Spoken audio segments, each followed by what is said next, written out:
Fine. So, good afternoon, everyone.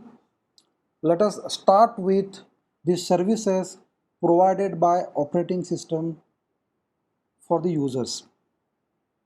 Now, actually, there are two types of users that we'll see. So, let us start with the very core and important service that is provided by operating system is for the execution of programs. Okay, and also to provide services to programs and users. So it's not just execution of programs, but maybe to create the programs and provide some sort of environment for the users so that they will develop programs also. So as I already mentioned, throughout the text of this course, whenever I'll say program, this is executable file and not the source code file. So operating system, it provides environment in order to execute the program. Uh, when I say program, it is executable file available on disk, right? So how it gets executed is very simple thing. The executable file will be first of all located on the disk, then loader part of operating system becomes activated and loader loads that executable file, say for example a.out, into the memory, and now that becomes process. Not just the executable file, other resources of operating system are also required. Something called as a primary memory is required. Then we need something called as process control block. Few IOs are attached to your process, and then it becomes eligible for execution. Once your process, so program is converted into process now. Okay, once it becomes eligible for execution, then there is something called as a scheduler who will schedule your process. And scheduling is something like assigning that process with the processor. Now processor executes it. Okay, now if you have something called as a multi-programming environment, then multiple processes are running. If it is batch processing, maybe processes will be executed one after other, but overall the thing is executable file has to be loaded from disk into the memory, and then from it becomes process and then it will be executed. This scheduler is also one of the component of it is dispatcher, which will dispatch your process to the processor. Okay, now there are different sets of services provided by the operating system, and these sets are divided.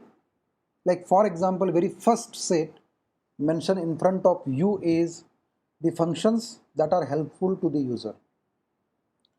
Now how user interacts with the computer. For example, whenever I want to see what is the time right now in my computer, okay, then obviously there are three ways. One way is if you have graphical user interface, generally on the top bar, or maybe in case of Windows, it is at the bottom. So right bottom corner of your screen, there is a clock where you can directly see it. Now you can think of this as the graphical user interface where you can see the current time.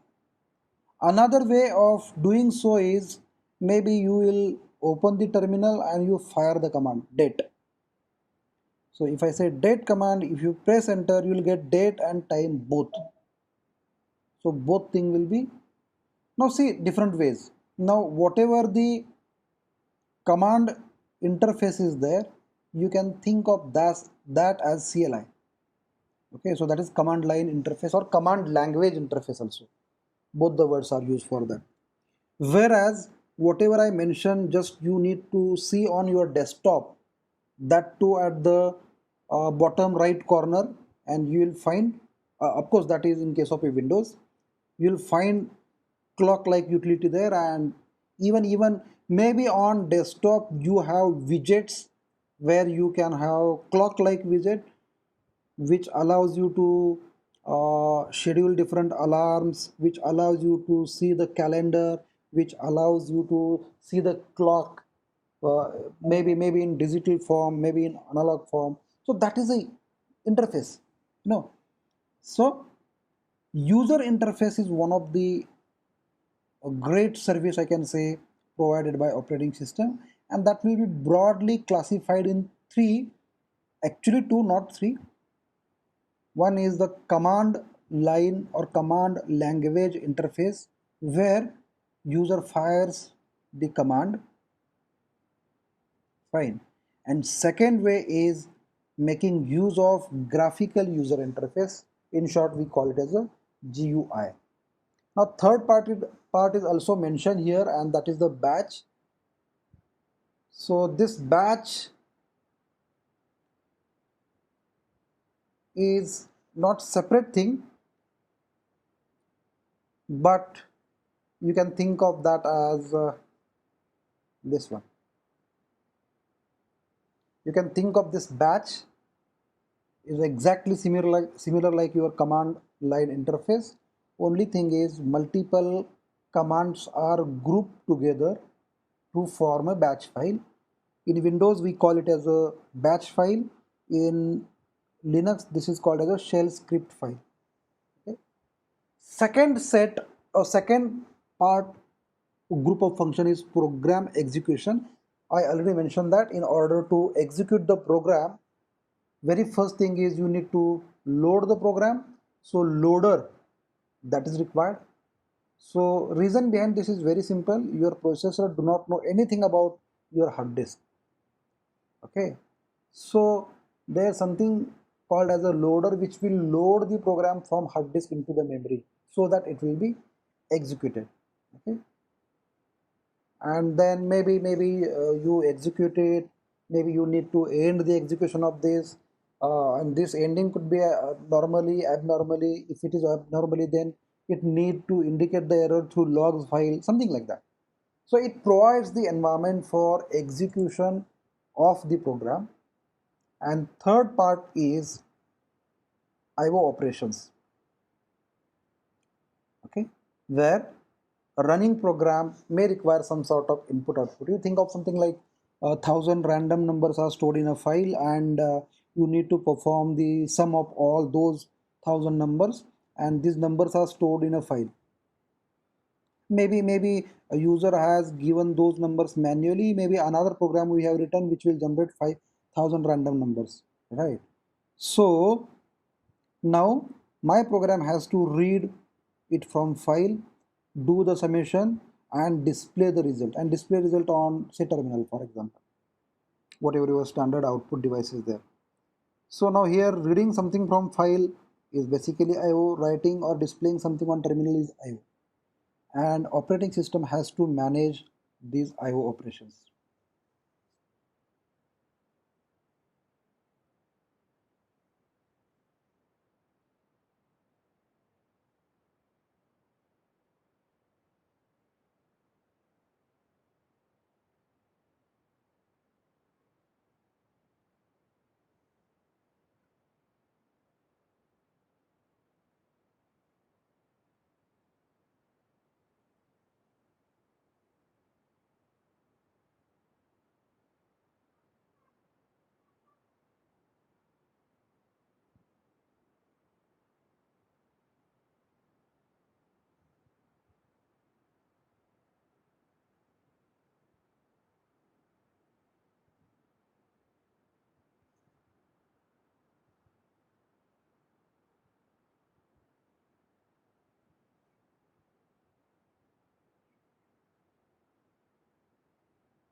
Hello, am I audible?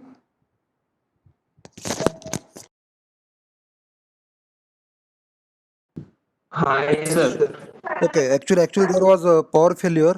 I just shifted to another internet source. Okay, so let us continue. So, the IO operations that are required by our program, that is another function provided.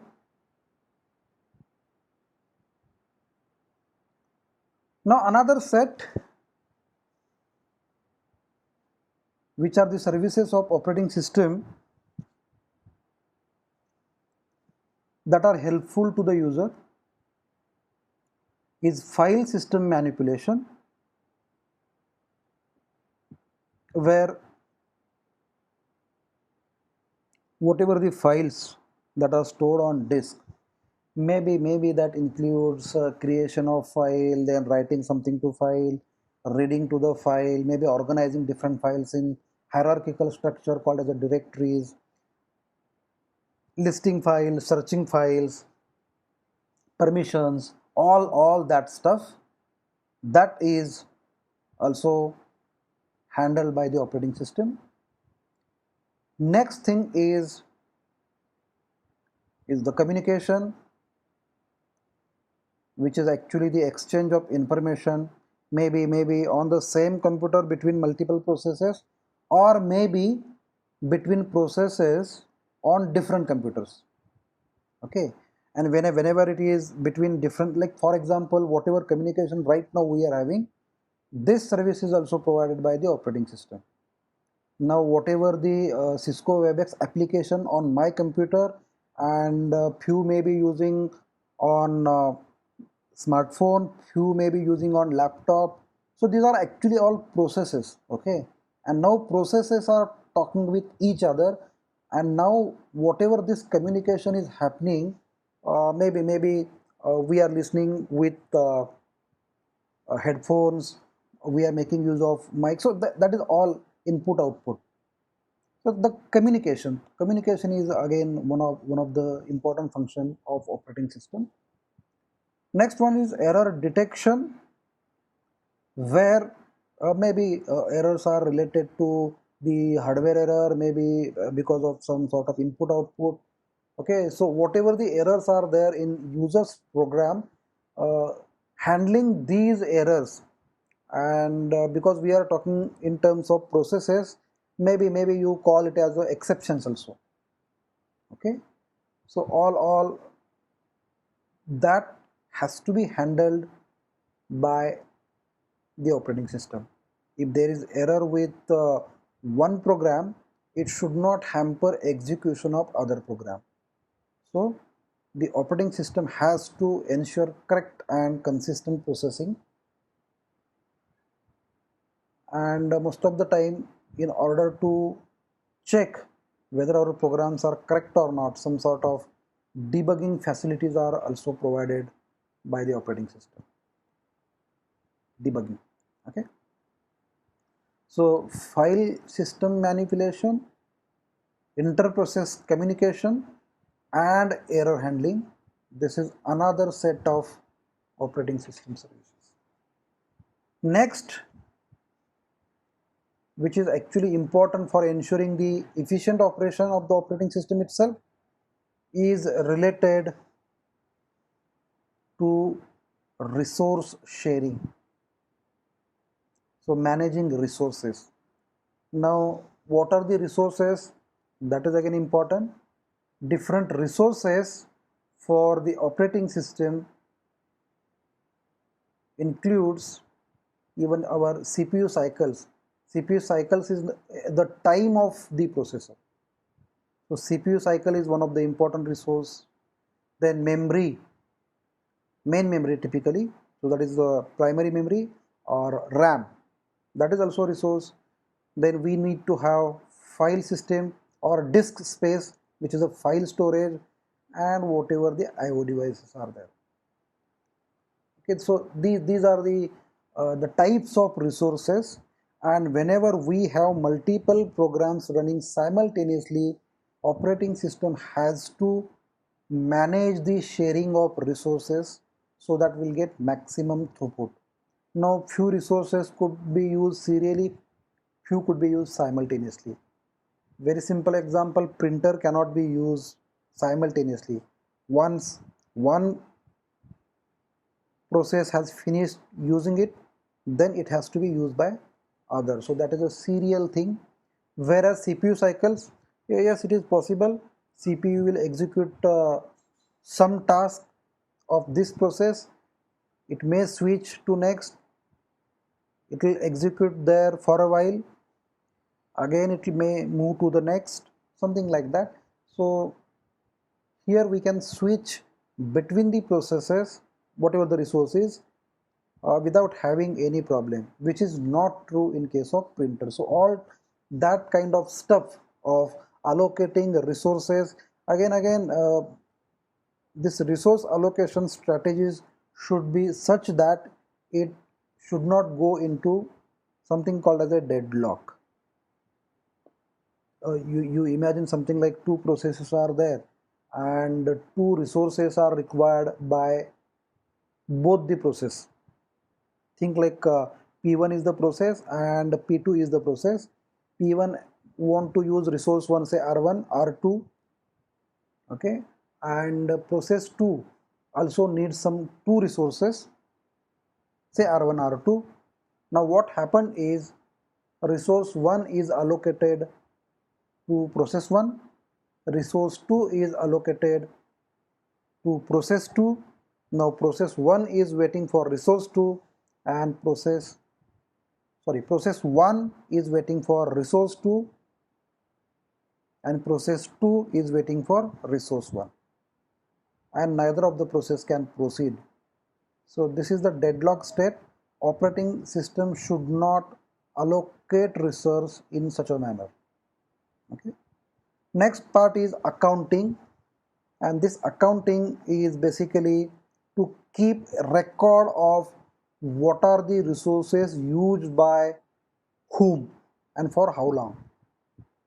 Okay, so for example, process 1 has used, typically when you press Control Alt Delete on Windows operating system, there is a task manager, and if you see different processes there, you will come to know how much of percentage CPUs are right now utilizing. Okay, how much of memory is allocated there, how much of network bandwidth is being used by that process. So all that stuff is stored in a ledger, and that is the accounting. Okay, so that is accounting. That means what are different processes utilizing different resources. Next is protection and security, where protection, because whenever it is the multi-user and network computers are there, so where simultaneous users are logged in, so we need to provide some sort of protections.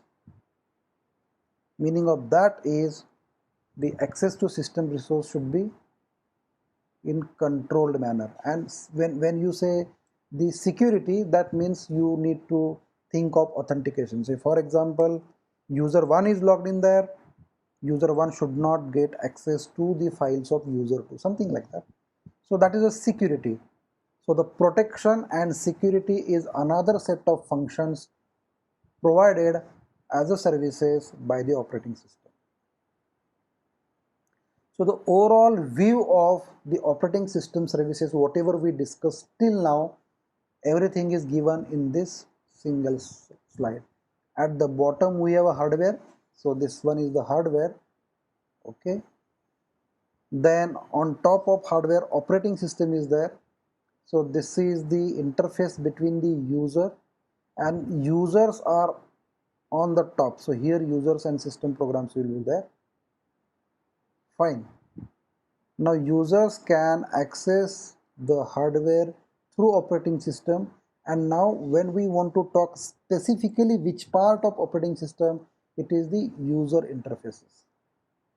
So user access it through user interface, And this user interface, I mentioned graphical user interface, command line interface, and batch, where batch are usually not interactive.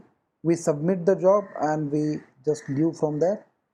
Okay, now operating system will finish that job later time. Okay, so user interface is there. Now the services, like it has to provide environment for program execution, it has to manage all the IO operations, file system management is also done by operating system, inter-process communication is also by the operating system, and maybe on the same computer, maybe on the different computer.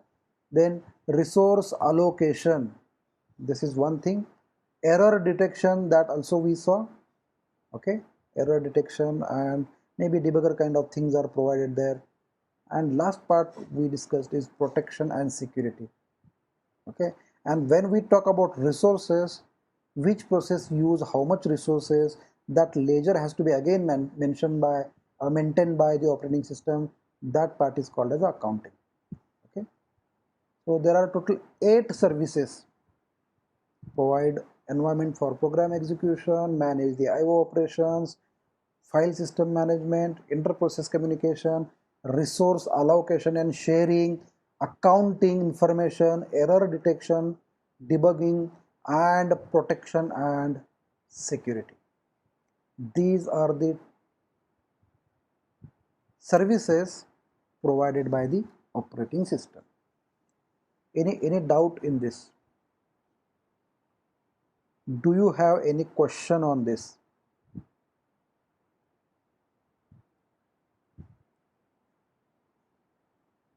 Should we continue?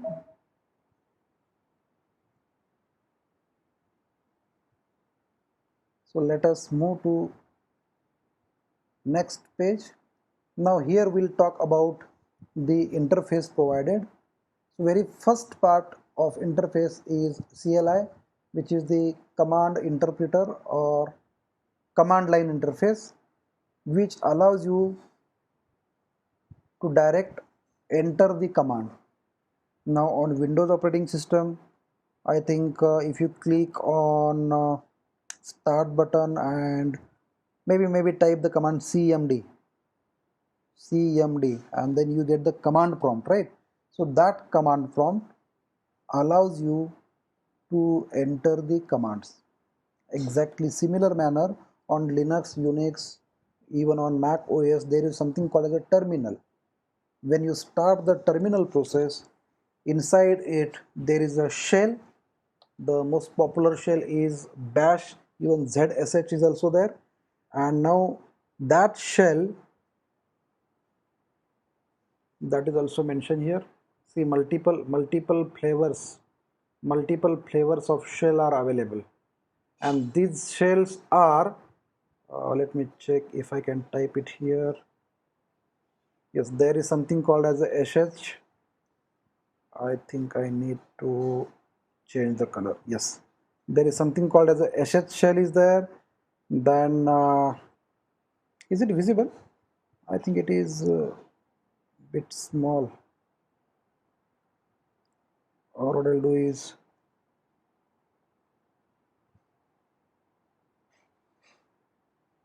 okay, so different shells I am talking about. Sh is there, then bash shell is there, then corn shell ksh is there, then tsh is there, then csh is there, zsh is there. These are all different shells. I guess most of the students are aware of this bash, which is the default on Linux. Bash. What happened? This one. Okay. So as such, so basically what happens with these shell or command interpreters are, they allow you to type the command. Say for example, I want to display the calendar, then in Linux terminal we give the command cal. Now what happens is when you press enter, that will be treated as end of the command, okay, and then it will identify what is the name of executable file and what are the arguments we need to pass. So very first argument is always name of executable file. It will look for in the path environmental variable. Now this part is again important, path, PATH capital, which is common in Windows also and Linux also. Only thing is under Windows operating system we write it as a percent path percent, okay, and in case of Linux operating system it is dollar path, all capital PATH, as it is case sensitive. So path is what it is a list of folders in which your operating system will look for executable files. So for example, if I given cal, it will search in the list of folders held by path environmental variable, okay, and then it will search. Once it found, it will be loaded into the memory, it becomes process and it starts execution. I think there are two questions. Can we communicate hardware only by command line or any other application? No, you cannot directly communicate with hardware until and unless some sort of API is provided to you. Okay, so with command line definitely not, but making use of application programmers interface, okay, which makes use of system calls, and those system calls are available under the kernel space and they can directly communicate with hardware. Fine. Still there are, if ready-made command is there, yes, you can do like that. Fine. Next question is, different shells is the same OS. Different shells in the, okay, in the I mean, does it mean can we have multiple shells in the same OS? Answer to this is yes, we can have. Yes, we can have. You can go on installing. If you have Linux operating system, there is one file called as /etc/passwd. Let me type that in the chat. /etc/passwd file, in which you will find uh, one row having one entry. Let me check if I can show you my terminal. uh,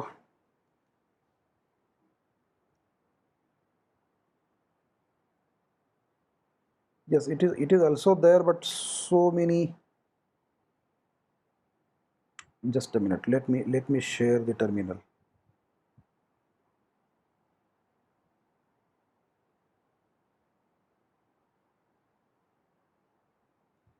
Okay, can you see this? Fine. Now what I did is, at the top is I just given command cat/etc passwd. So this file contains the user database. Now rest of the part is not important to us. Here for example, root is the user, then after that star is there, then 0 is UID, 0 is GID, group ID, and then this is the comment for that user, system administrator. Then var root is the home directory for that user. Because I'm using Mac, maybe you will get something different, because under Unix and Linux operating system it is usually under /home. So for example, you logged in as a user one, you will find here /home/user one. So it is one record, one line represent, and columns are separated by colon. Important thing is the last column. Last column is /bin/sh. Okay, so that is the shell assigned to user root. Okay, so let me come out of this. There is a command chsh. Can you see this command chsh? Now this command is used to change the shell. Okay, so meaning of this is very simple. You can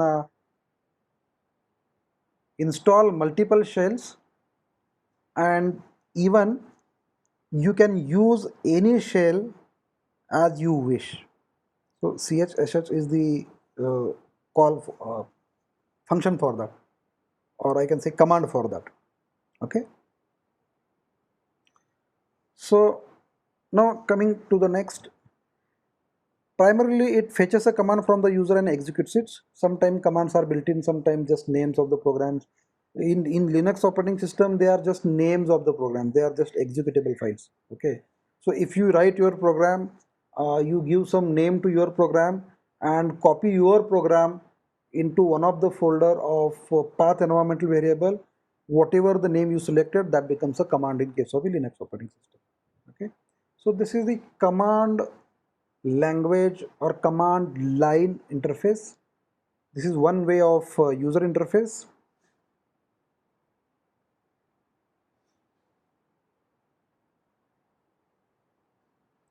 Let us move to the next.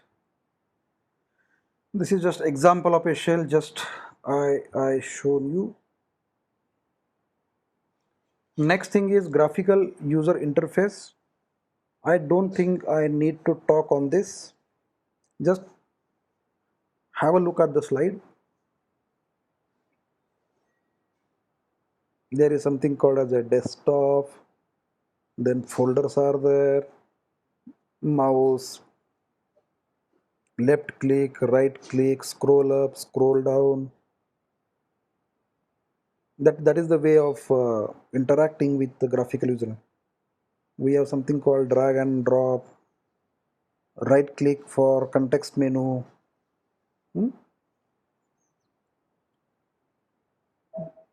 Initially it was invented at Xerox Park. Even the mouse was previously not like what we have nowadays. Previously it was something like joystick. Okay, kind of even for few laptops that joystick is still coming, is available. Now many of the system include both the command line interface also and graphical user interface also. So both the things are available. Okay.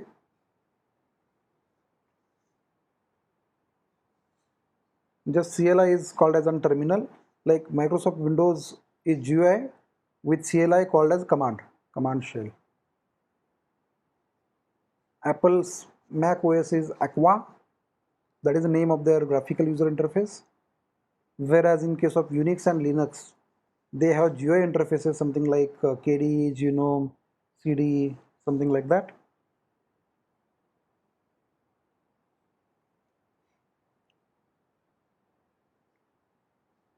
Let us move to the next page. Nowadays we can have a touch screen interfaces also. So where we can directly make use of. So whatever your smartphones are there, nowadays laptops are coming also with touch screen. Okay, so mouse may not be required now.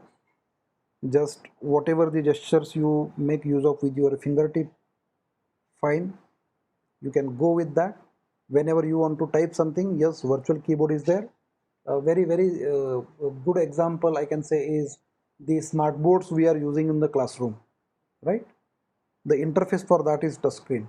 Even though of course we can connect our physical keyboard there, but if still not there, virtual keyboards are available there to enter the text. Even you can go with voice commands also. Okay, so like in case of iPhone, we can ask Siri to just make a text message to somebody.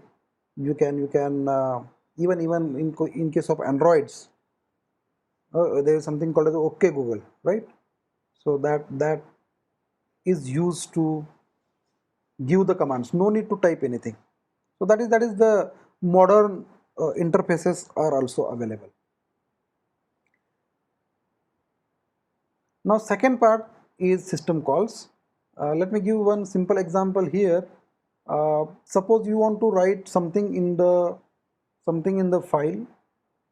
I don't know if I have already given this example or not, but let me repeat it here if already done. Uh, Suppose you want to write some message into the file. What are different ways? One way is very simple, make use of any editor, open the file, type whatever message you want to type, save it, close the file. That's it. Message is saved in the file. Whereas second way is maybe I'll write a C program in which I'll open the file, then I'll make use of F. It's like file can be opened with F open. I'll make use of fprintf. Whatever the message is there, it will be printed in the file, and then I'll close the file. And now what I have to do is when I execute the program, maybe it will ask for message will be read and it will be stored in the file. Now what is difference between both? The major difference is like these are two different views. Whatever the existing facilities available in the operating system, we use that, say for example editor, whereas another style of providing services by the operating system is API, that is called as application programming interface. It is mentioned here, API. Okay, so API is application programming interface, so you can write your own utilities by making use of this API. Nowadays the kind of microservices in the IT industry becoming very popular. They just not provide a small APIs, but making use of API, one system can talk with other subsystem. Think of for example our college is implementing something like online payment of say student fees. Now for which we have already one software called as a Continue, I guess everybody using it. Parent portal of that is there, so you are making use of browser and you are opening that parent portal, so that is one system. Whereas we have some account in say ICICI Bank, so KIT's College of Engineering, they have account some in ICICI Bank, and now whenever you want to pay the fees, then ICICI Bank provides some sort of API. Making use of that API, the continuous software will talk with bank on doing some sort of transaction. So it is uh, now think of something like somebody is going to the bank and depositing money versus somebody providing some sort of API and you are making use of API to pay that money. Okay, I just got the message, meeting will end in 5 minutes. So system calls is another view of making use of services provided by the operating system. Okay, this is one example of standard API. Very good example. Say for example, read is used to read from the file, actually file descriptor. This is the system call. Whenever you make use of fread, actually fread is a wrapper, so that is a library function running in user mode that has to go through the kernel mode, and in kernel mode actually system calls are there, and these system calls are something like this. So for security purpose, users do not have direct access to system call, something like that. Anyways, you can make use of C programming language like thing where you can directly use these functions, like make use of unistd.h file and make use of this read function. But using API in this manner is sometimes dangerous because they provide you access at a lower layer. Okay, not in the user space but in the kernel space also.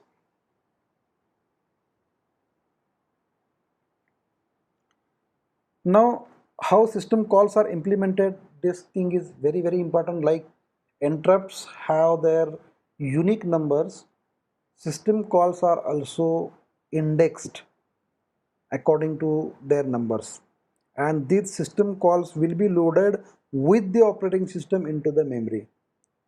Okay, so whenever you are making use of any system call, whenever you are actually invoking any system call in operating system, then it will directly available into the memory, that will be executed, and it will return the status of that system call and whatever the value you expect. Okay, so that is also provided. The thing is, whoever is calling, they just need to know nothing about how the system call is implemented. It is like what I can say, abstraction, where you just use it. How it is implemented, don't worry about it. Very simple example, say for example, if you use read function to read the content of file. Now whether the file is stored on SCSI hard disk, SATA hard disk, SSD, on pen drive, on ROM, on floppy disk, you are not supposed to worry about it. Operating system will take care of its internal. You just use read. Whether the hardware changes doesn't matter, that will be so. Most of the details are hidden from the programmer. Okay, so kind of abstraction is done by the operating system.